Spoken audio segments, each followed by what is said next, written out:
Okay, we are back on the usual suspects on this Saturday evening. And as I said earlier, I'm joined by a very special guest at the moment. We are joined by Rachel Sage. Hello, Rachel. How are you doing? Hello. Thank you so much for having me on your show. And I It's an, very much like the way you say my name. it's an absolute pleasure. Am I saying it wrong? Sorry. No, it's just that to me, your accent is fabulous and exotic. And I know to you it's nothing, but Well, but to me, your keep it. to me, your accent is fabulous and exotic as well. So Well, it all works out then. it all works out then. Yes. So you're from America, New York, aren't you? I am, yes. And And I lived in Manhattan about 20 plus years, and now I'm in upstate New York in a beautiful area called the Hudson Valley. oh, it sounds beautiful. Yeah. As I was saying to you earlier, never been to America in general. But I've got to do that at some point. But You must. I'm sure you've been all over. I have, yeah. I've been coming over to the UK for decades now, and I do fondly dub it my home away from home. So, That's lovely to hear. No, you've well, if you've been to a couple of places in the UK, what would you say your favourite place in the UK is? No pressure. well, I mean, London just springs to mind because it's like a second sister city for me. It's Well, yeah, of similar to New course. York in some ways. Yeah, I love walking and walking and walking and just observing different neighborhoods and people watching. yeah. So, every time I come back to London, I'll go to Portobello Road and, just different neighborhoods, especially if there are art galleries and just, yeah, good people watching. That's what I love. So I like Well, busy cities. busy city. So we're more in the country over here. So we've got. I'm literally at the moment at the edge of our city, which is just countrysides and fields for I miles. love that too. If you But have if you have baby sheep and goats, I'm all yeah, about all about it. the baby sheep and the goats. That's They're lovely. just so cute. And you mentioned art galleries. There, you are an Yeah, artist. You're a visual artist as well as a musical artist, aren't you? I am. And you can't see right now. There are lots of big paintings above my bed. We're in my bedroom here, my recording studio slash bedroom. Last night I was up a little too late, perhaps, painting.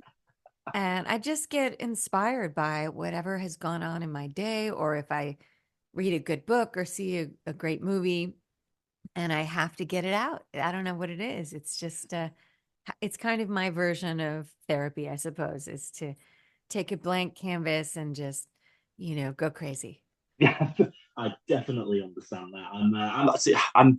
I've never really dabbled in the visual arts, except for maybe a No. bit of maybe a bit of photoshopping. But that's about it. But Listen, photoshopping can be quite absorbing.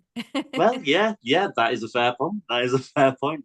I've seen a couple of bits of your because you do a lot of your own album artwork, don't you? I And do. I have it right here just for quick oh yeah, reference, that's reflection. Yeah, fantastic.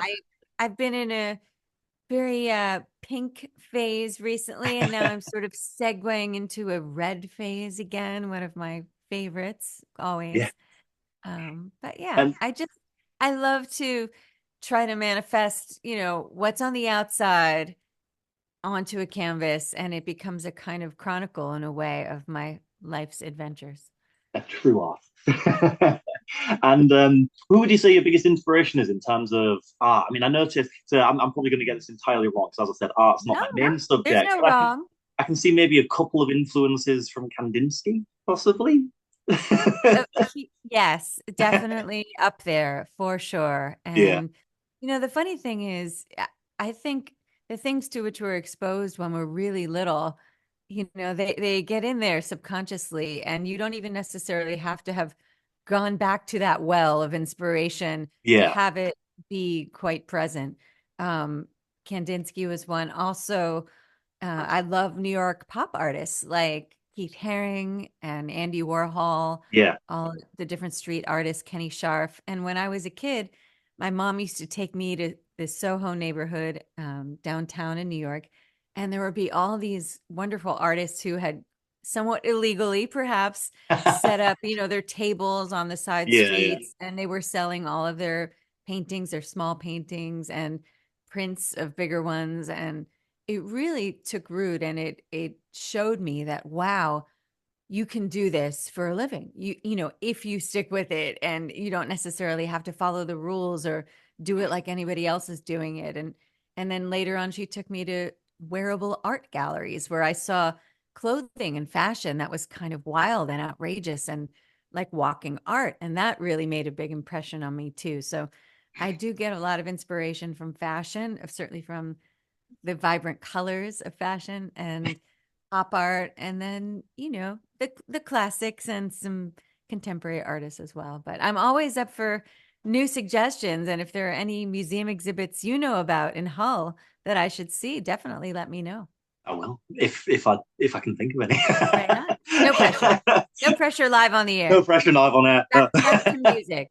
Back to, yes, of course, back to music. You're one of your main artistic outlets. So The you've main outlet, the yes, for main sure. outlet. Well, you've been recording now since the 90s, is it? When you Yes. first made your own record label back in '96. Am I getting that right? You are getting it exactly right. Done a Well bit of done. homework. I appreciate that.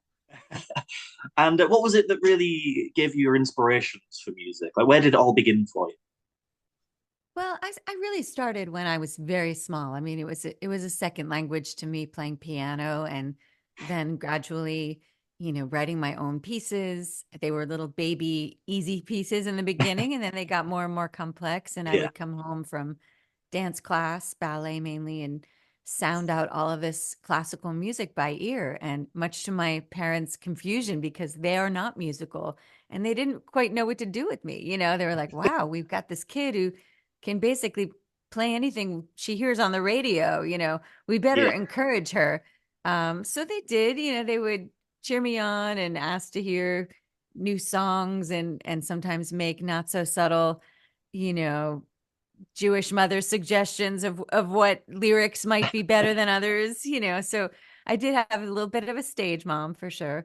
But again, my parents were not musical, so I was a bit of this anomaly in my family. And I think in some ways that was really beneficial, because it gave me one thing that I knew was my own, and it was kind of mysterious and sort of private for me as far as the process. And they really thought it was magic. They had no idea how it all worked, and they still don't, which is fine.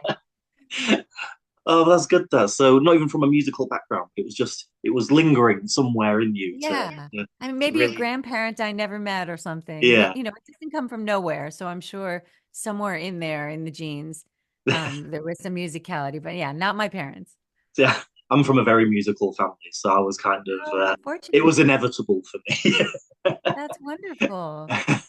um, but I mean, who would you say artistic wise then your inspirations are? Like musicians, what would you say? Uh, what artists would you say kind of guided you? I mean, of course, you have your own unique style, but That's which okay. It's okay to hear influences, I yeah, think. I mean, none of us are entirely, we are not islands. So, no, my unless we block very everything favorite, else out. yes, there you go. My very favorite artist in the world is Elvis Costello, and it happens to be his birthday this week. So happy birthday, Elvis. I just saw him perform live with his band at Radio City Music Hall in New York City, and that was really exciting. Fantastic Sick. show, of course. And speaking of visuals, he used wonderful paintings that accompanied his music, and it was so cool. They were rotating the whole time on the screens, and I was all about it. Oh, don't tell me. Um, and I love a lot of the Lilith Fair era artists like Sarah McLachlan, Alanis Morissette. It was such an empowering time for women, and it really showed that, okay, you can have female artists headlining these massive festivals, and of course people will come.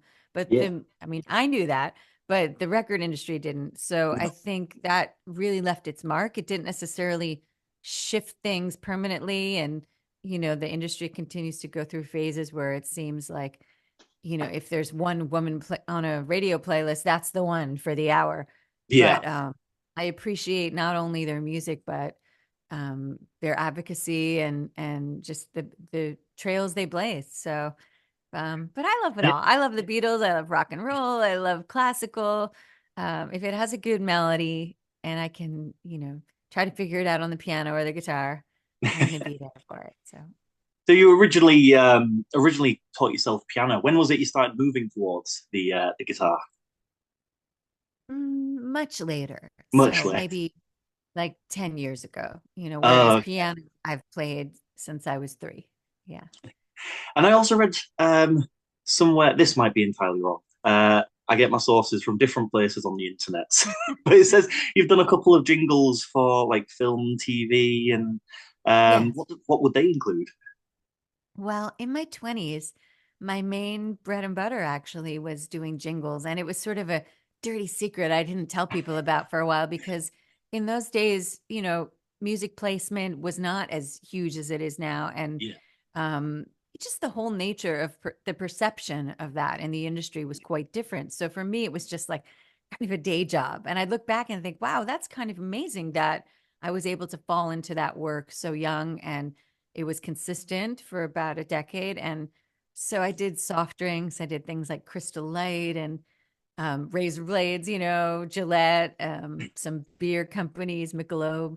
Some of them actually are uh, playable on my website. If you this, I don't really advertise this a lot, but on my contacts page there is a jingle reel link, and if you click on it, you can hear some of the bigger ones. So out of kind of curiosity, I fun. might have a little look through that later. Yeah, I might have, yeah. indirectly actually heard a lot of your music before, You never a know. lot more of your Yeah. music before, should I say? Right. And then the film score things, I've been doing a bit of that work for many years. And sometimes I just have gotten hired to write incidental music for, you know, corporate video or um, a, a charitable organization. I remember once I Yeah, wrote music for the Girl Scouts of America, and to me, it's just creativity. So I always think of it similarly to if I was writing a song for myself, I try to give it that same creativity and love for affection for whatever the brand is. And I take it really seriously. And that's probably why, I was able to enjoy it because it was like a game to me, yeah. how good can I make this 30-second spot? Always trying to outdo yourself. Yeah. um, and you've you've had a lot of accomplishments as an artist. You've shared stages with Jamie Cullum, the Animals, Sarah McLachlan. What would you say personally your biggest accomplishment as a musician is? Boy, Ah, accomplishment is a weird word, especially when you've grown up with a lot of that kind of overachieving mentality around you. And I did. I grew up in a town where it was all about, your grades and where you got into college and all that stuff. And in a lot of ways, I feel like when I finally was able to really commit to music full time as a career, that liberated me from the mindset of it's about accomplishment. So I don't really in pay which that much case? attention to that. Well, it's I'll, more about the connection with an yeah, audience. So for me, when I'm able to actually connect tangibly, with the audience and they're right there with me and they're laughing at my banter and you can kind of feel the energy from not only applause but just that sort of indescribable thing that's in the air when they're with you.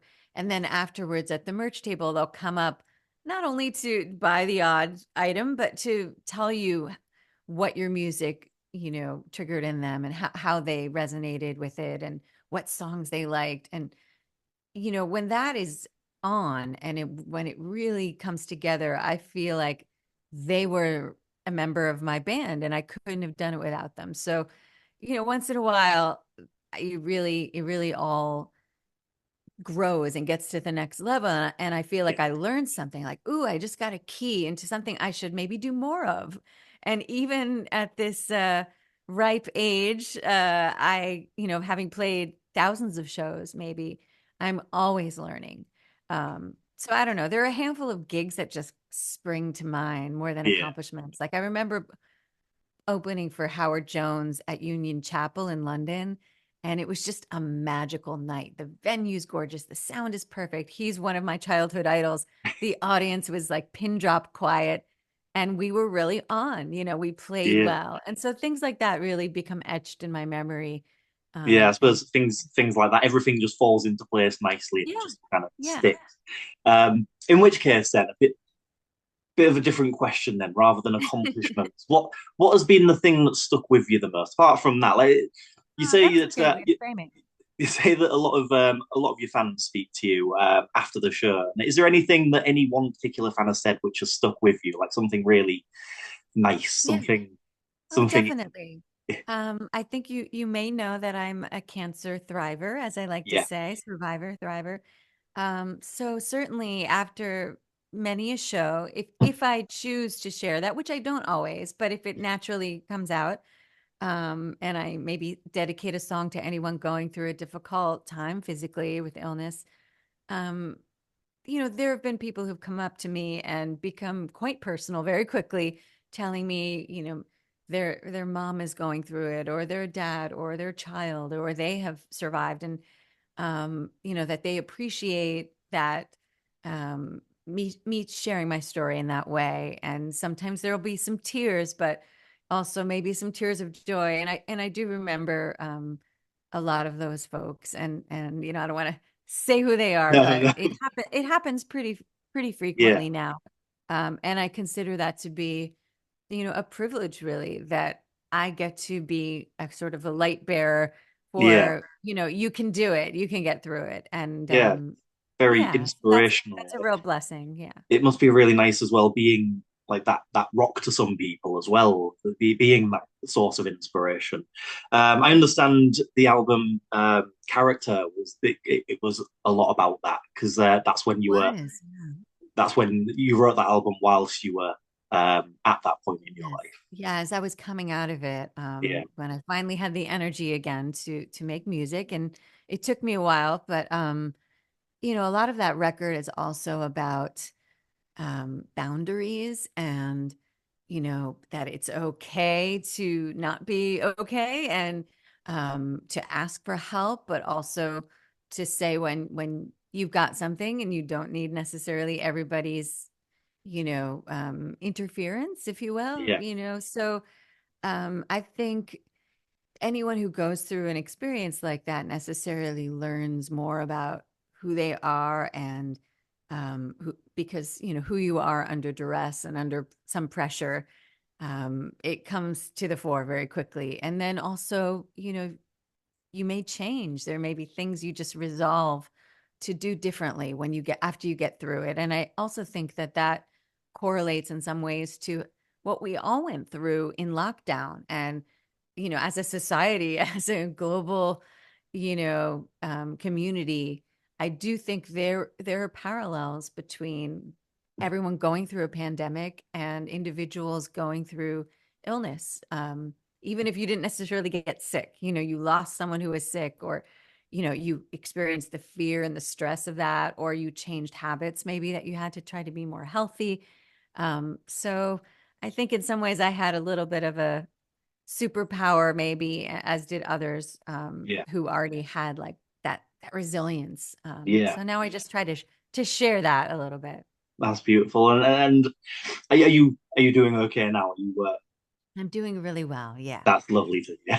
Glad. I'm and Um, music is to blame, because as Howard Jones would say, no one is to blame, but I really do credit music for keeping me not only active but also just really connected spiritually, because this is my love. This is what I enjoy the most. So I'm very lucky. very and I mean, yeah, music is a very healing thing. I'm sure all of our listeners will understand that music.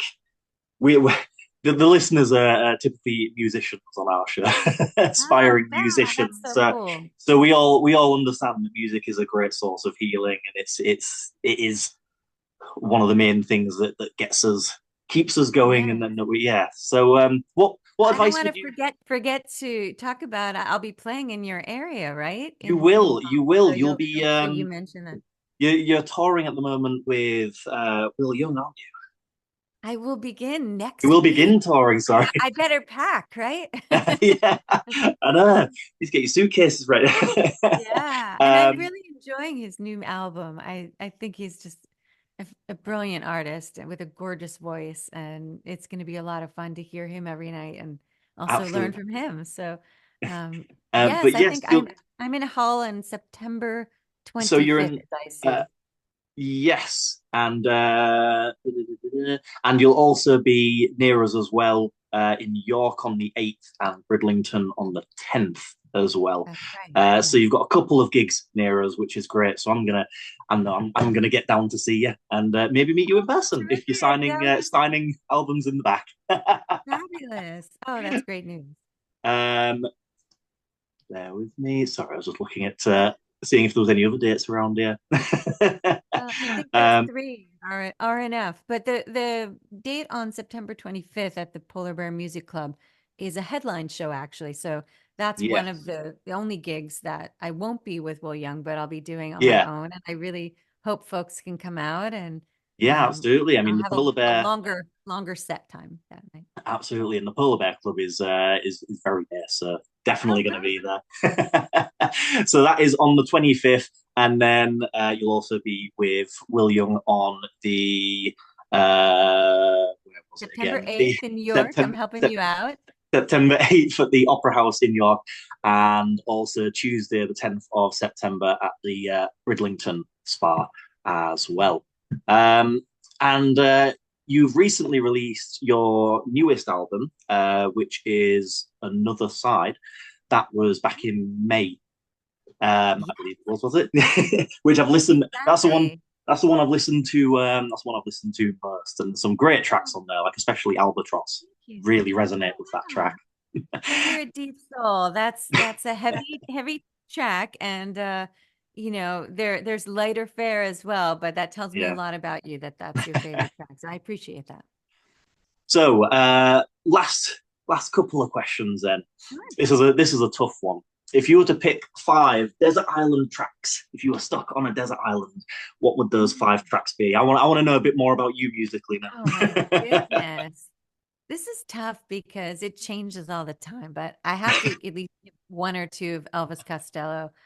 I Yeah, think Allison is an absolutely perfect pop song that also manages to be soulful and just remind me the romantic I used to be. I don't know if I have any more, but I certainly used to be. Um, I love that song. So that would be one.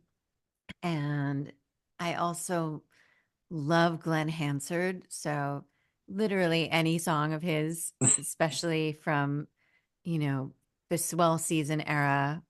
Um, I don't know. I can't pick one, but no, I love Glenn Hansard. I love his voice. And I also love Passenger. But gosh, I'm having trouble thinking of a specific song. It's too much pressure. Hosier, I love. I better get a lady in there. Um, the feminist in me says, why only so many men? But there's something about the timbre of those particular artists that I just find so comforting. And I recently saw Sarah McLachlan in concert. She blew me away. It was just crystal, crystal clear, beautiful vocals. Anything from her album "Fumbling Towards Ecstasy," I would love because I listened to that album over and over and over. So there are a few. I don't know. It's too much pressure. it's too no, it is a hard question to be fair. I mean, I know Yeah. I'd definitely stick some Beatles in there. I absolutely Oh love the yeah, Beatles. yeah. Bit of Fairport Convention. I've Nice. just got a very varied music taste. I do too. I Yeah. was going with those sort of like comfort music that I loved in my 20s and 30s and a few are new, but I also run a record label, Empress Records, and I have wonderful artists on my label too, of whom I'm a genuine fan, even though I'm working on the music. Artists like Grace Pettis and Seth Gleer, James Mastro, who's toured quite a bit in Europe and the UK with Ian Hunter. So I love them as well, but I haven't listened to them quite as long. So Brilliant. And yeah, I think that's about all we've got time for, but it's been absolutely lovely Okay. chatting with you, Rachel. Yeah, so great to meet you. And it's great to meet you too. And hopefully, I'll get to see you on the 24th when you're in Hull, and that's at the Polar Bear, and then you'll 25th, 25th. 25th. Yeah. Sorry, the 25th All right. of I September. don't want you to show up early and then I wouldn't be there. So, It's literally that's the only date I actually haven't got on my list. ah, The 25th of September at the Polar Bear Club in Hull, and then also York on the 8th and Bridlington on the 10th. So get down and see Rachel Sage because it will be an absolutely fantastic night. And yeah, been lovely talking to you. We're going to finish now by playing your track, Albatross. perfect. Have yourself an absolutely lovely day. And yeah, this is Albatross. You as well. Thanks for having me.